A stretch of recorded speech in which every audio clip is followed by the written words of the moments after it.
On Mother's Day, I'm always really sensitive to this.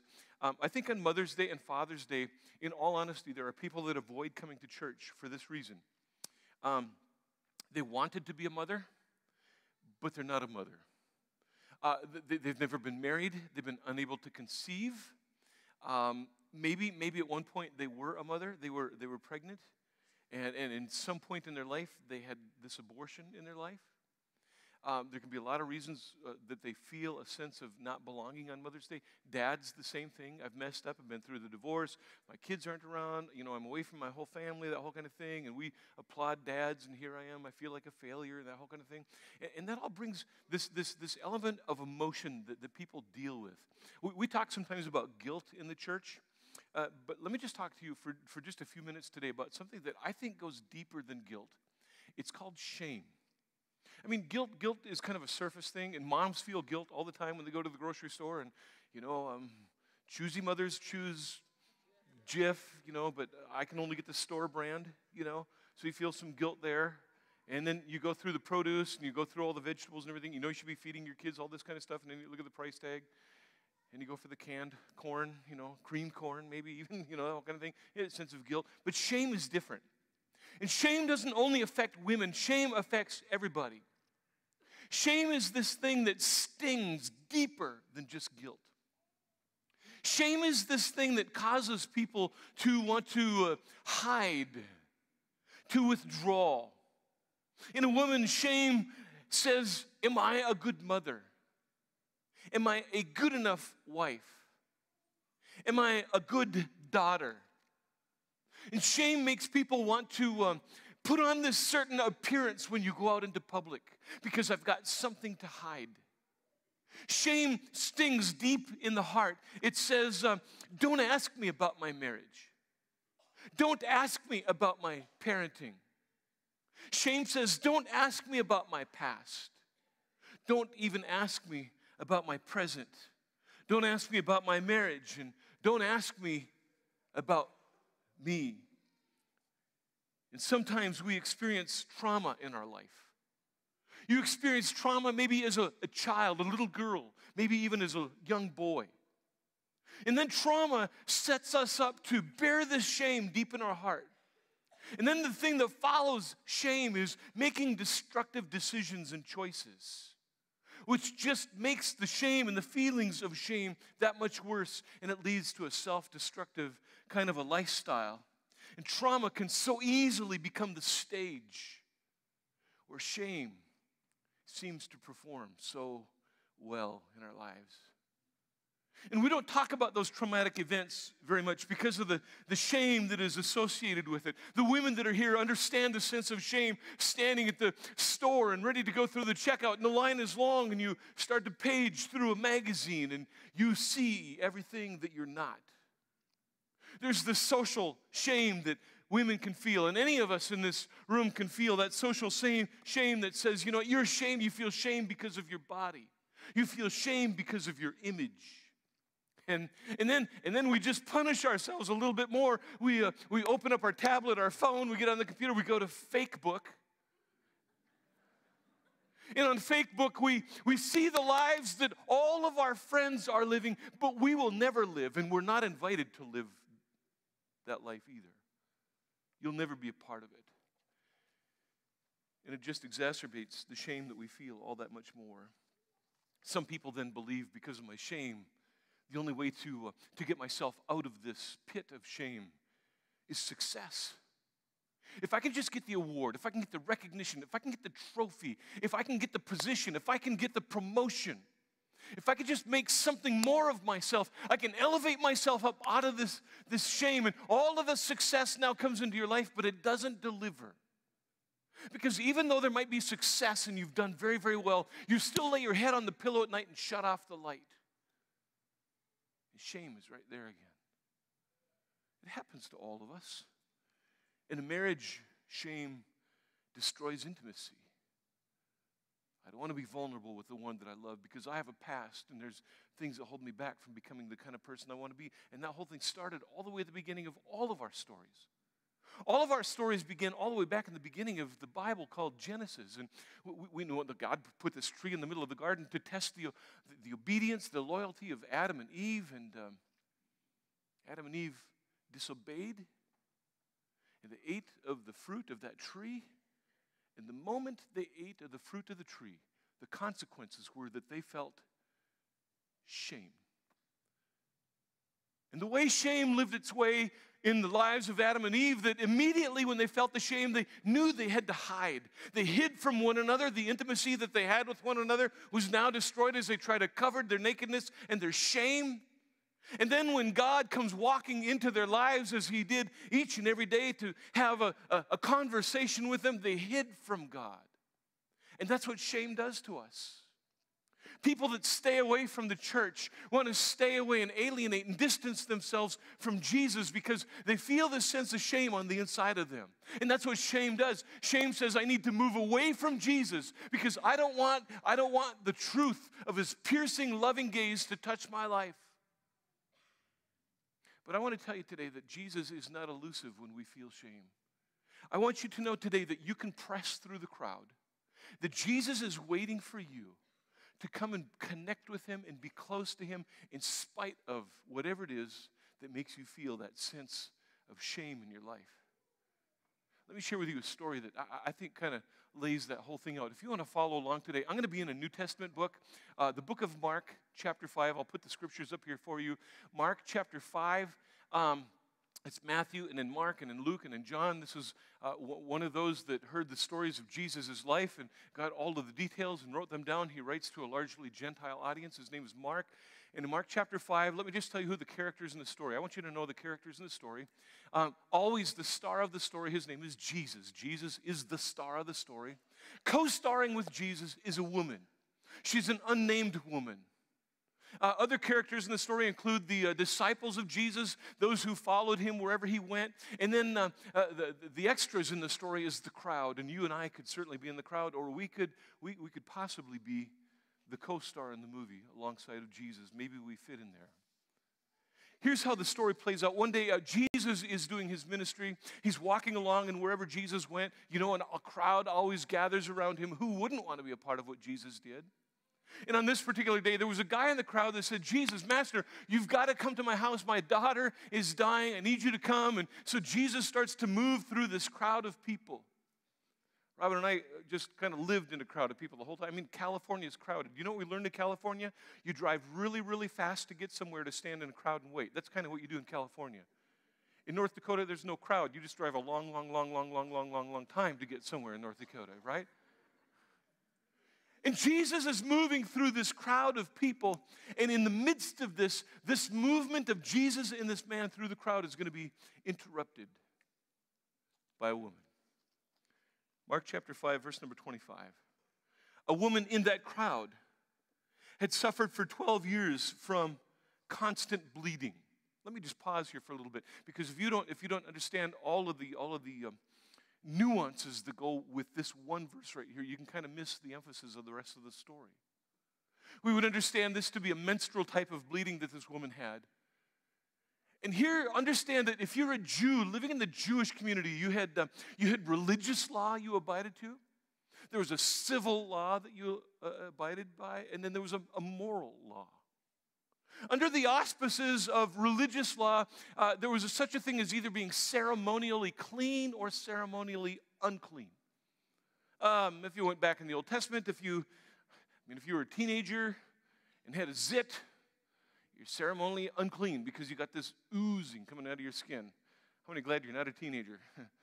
And that was just kind of the law. That's the way it went. It got a little bit more serious with issues of blood. And if you had an issue of blood, for instance, this woman's issue of bleeding, whatever or whomever you touched became unclean. Sit on the couch.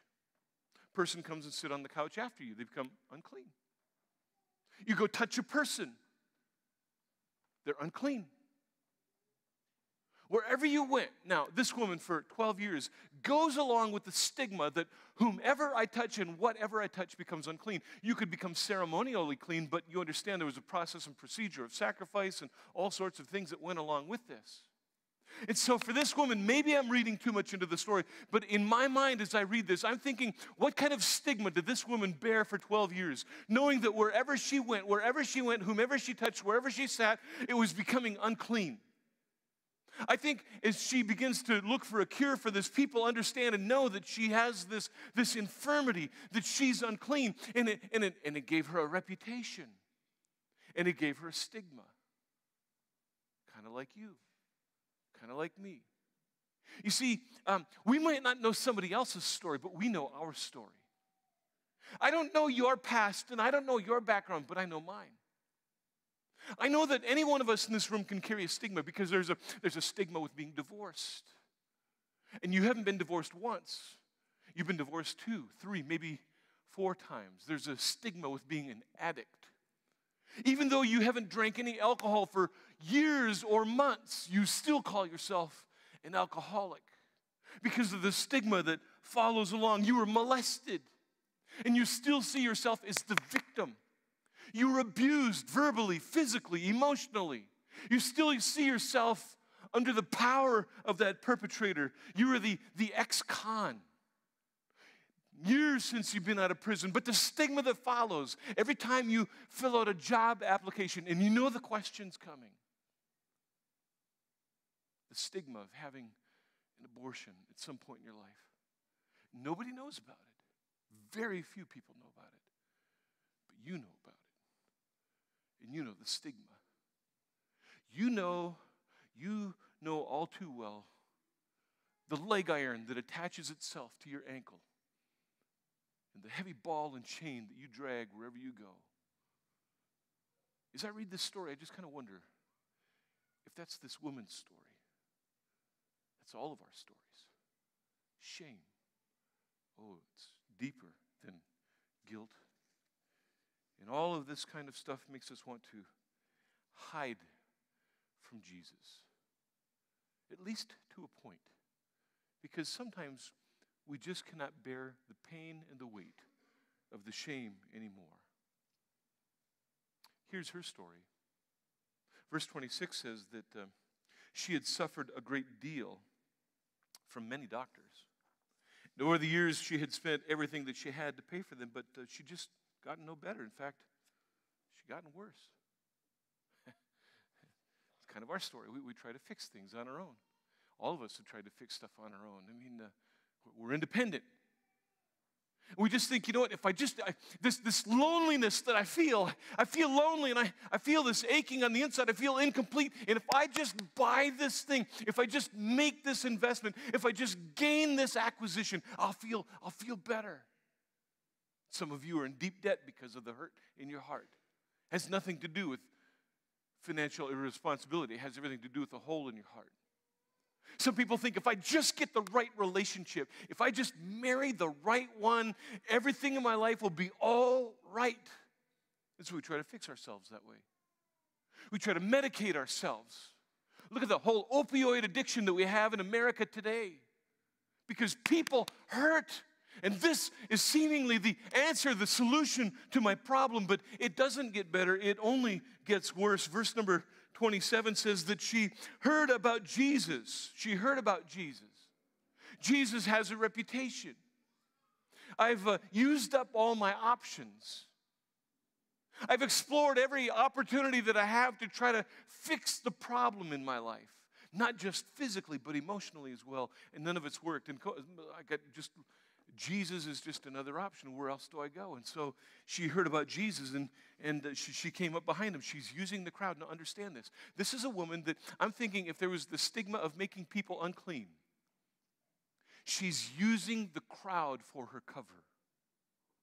I'm going to sneak up, and I'm going to get to Jesus, and I don't want anybody to single me out or know that I'm coming there. So she came up behind him through the crowd, and she touched not his skin, not his hand. If I can just touch the loose fold of his robe, that's all I need to do. I don't want him to know that I've touched him. I don't want anybody to know that I've touched him. I just need to break through the crowd, and if I can just feel the texture of the linen fabric that bathes his body, I just know that's all that I need to do. I certainly don't want to touch him because I don't want to make him unclean. And I don't want to have to deal with his response if he would find out that I touched him. And her rationale was this in verse number 28. She thought this to herself, if I could just touch his robe, I'll be healed. Let me just tell you, that's probably the best personification of faith right there. I just know it.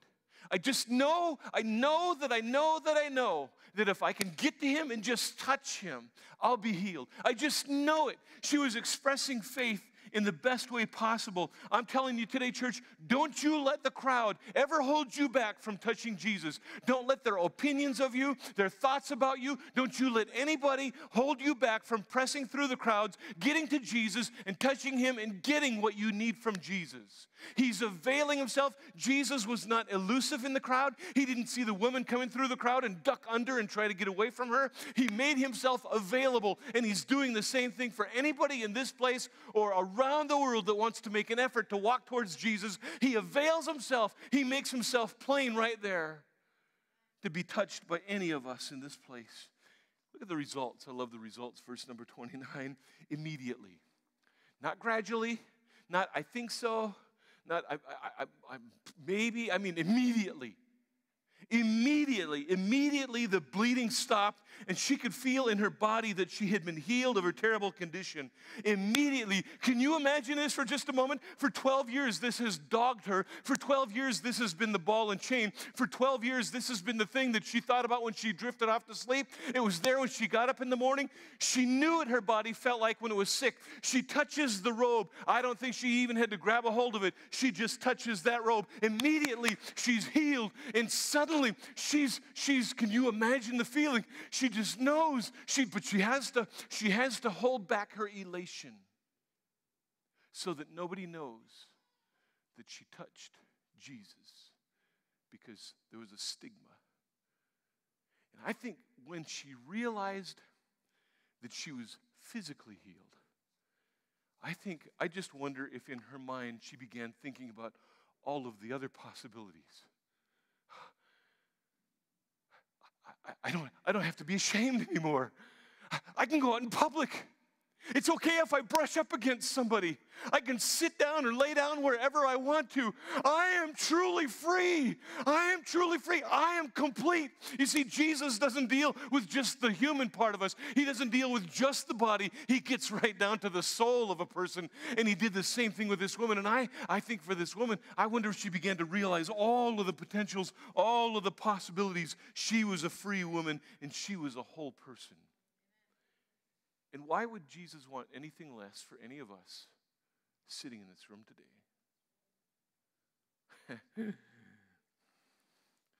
The story gets better. Every good story has tension in it. Well, here's the tension in the story. Verse number 30. Jesus realized at once that healing power had gone out from him. And so he turned around in the crowd and he said, "Who touched my clothes?" Really? Really? You know, look at the response. Verse 31, his disciples, they were looking at him and go, like, look at the crowd around you. How could he say, "Who touched me?" Like, duh. I mean, there's hundreds of people around. It's like standing waiting to get on Guardians of the Galaxy at Disneyland. I mean, there's like people everywhere, right? How could you possibly say something like that? Verse number 32, he's not going to let it go. He kept on looking around to see who had done it. He kept looking around. He's not going to let this go. Do you know why he's not going to let this go? Because he wanted to address more than just the physical condition of the woman. He wanted to address the heart. He never wants to address half of you. He wants to get all of you. And so Jesus isn't going to let this go. He wants a relationship with this woman. He wants this woman to see eyes that she has never seen before. He wants her to look in his eyes and feel a dignity and a power and a wholeness and an unashamedness that she'd never felt before. He's not going to let this go.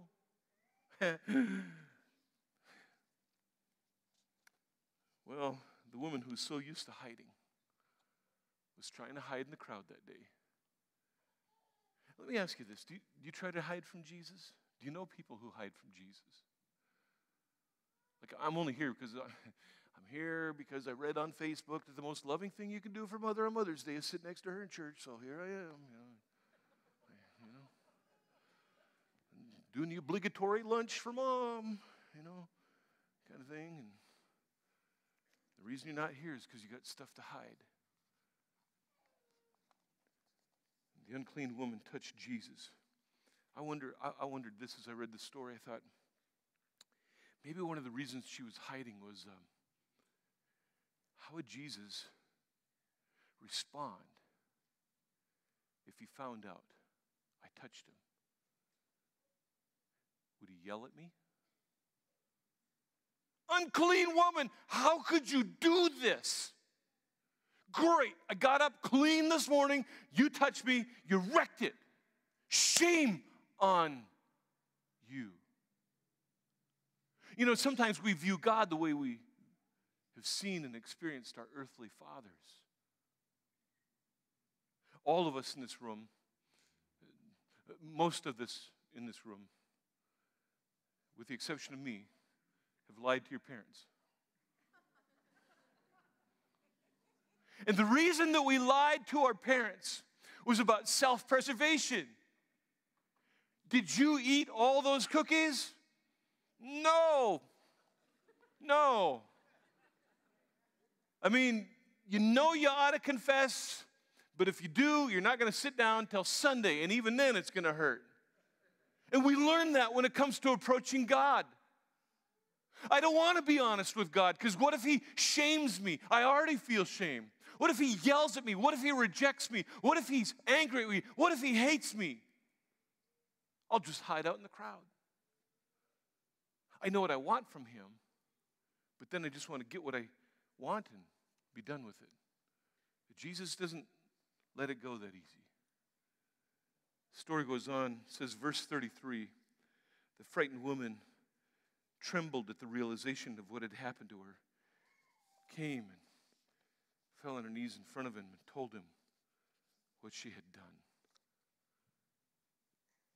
Maybe she's trembling and kneeling out of just reverence, but maybe trembling out of fear of, I admit I reached out and I touched you. I'm so sorry. I'm so sorry. Please, I had to, please don't be angry with me. I just had to touch you.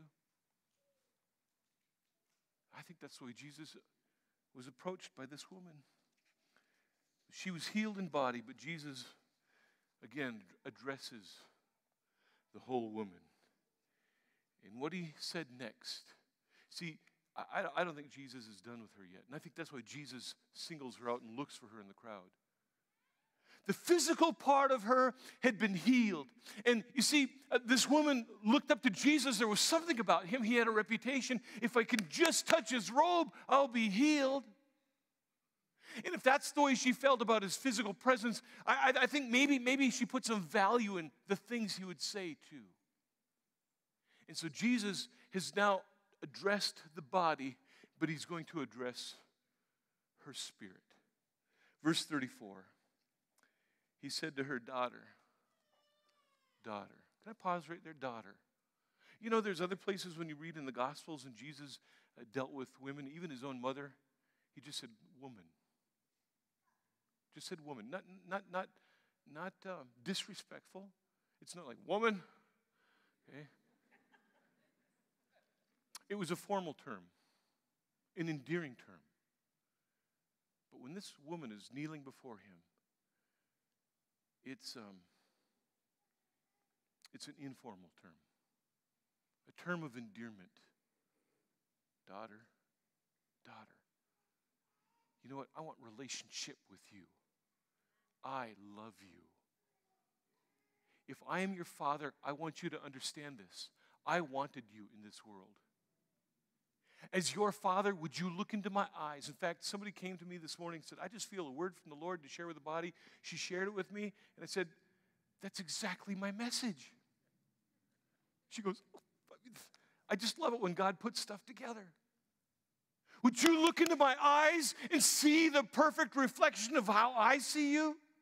And that doesn't just go for the women of this church. It goes for all of us in this building. Student, adult, male or female, would you look into the eyes of Jesus and see what your Creator sees in you when he looks at you? He loves his creation. He loves his creation. He wants relationship with his creation. So he says, daughter, son, I want relationship with you. He's not done yet. Your faith has made you well. Yep, that's true. Because she pressed through the crowd and touched his robe. That was the physical healing. But what he says next is the spiritual healing. He says, go in peace. Your suffering is over. Peace. You know, shame robs us of that. And when you live a life that's dogged with shame, suffering follows. Suffering is the natural consequence of the shame that we feel. And here Jesus has already healed the body. Now he addresses the spirit when he says, go in peace. Shame robs us of that. And I think all of us in this room want a sense of peace. We want to know that we're okay with the one who made us. But shame robs us of that. Shame moves us away from Jesus. Jesus is there in the crowd waiting for us to approach him. He's not running from us. He's not trying to dodge his way through the crowd to get away from us. He's just availing himself to any one of us in this room that move toward him for whatever it is. It might be shame. It can be anything going on in your life. Jesus waits for you there. You see, I think this is where we kind of get into troubles, and it kind of goes back to where I started in the beginning with the whole social aspect of thing. When we begin to live our lives for the audience or the crowd that surrounds us, when we begin to live our lives in such a way that we feel like we need the acceptance and the approval to wash away the stigma that we feel, all of that does is it just makes shame grow like a cancer inside. It just gets bigger. Because we will never meet the approval of all the people around us. We can never get enough affirmation from people to wash away the stigma of shame that can dog us down in our life. It's only when we begin to live for an audience of one, and his name is Jesus Christ. And we say, Jesus, I'm under your watchful eye. Jesus, when I see myself in the reflection of your eyes, then I see who I really am. And it really doesn't matter what anybody on Facebook or the rest of the world says about me. I know who I belong to. I know who my daddy is.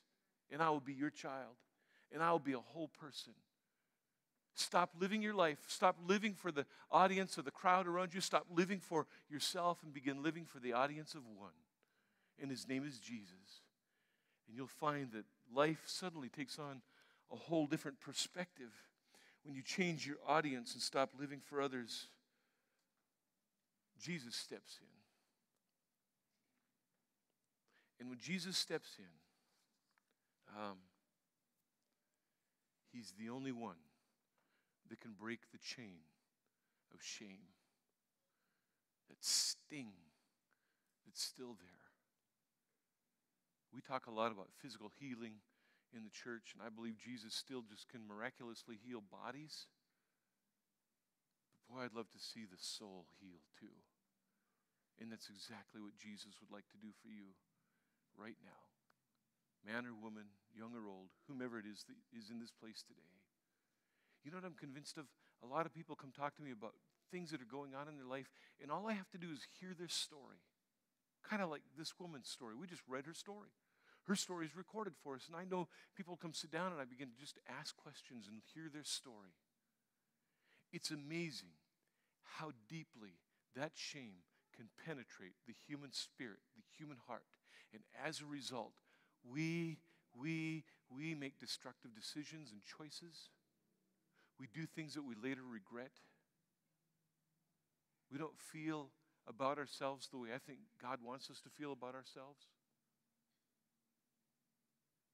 Here's sermon number 2. I haven't preached for 2 weeks. There's a mortal enemy of your soul. Maybe you've heard the name Satan or the devil. Very real entity. Jesus said this about him in John chapter 8, verse number 44. Whenever he speaks, he lies. It's his native language. And you know when he lies to you? About the time things start moving in the right direction in your life. And then he says, you know what, you're not worthy of that. And he wants to take that away from you. He steals. He robs people of joy. He wants to kill the spirit and the soul. That's just who he is. But whatever God has redeemed and reclaimed, that's you.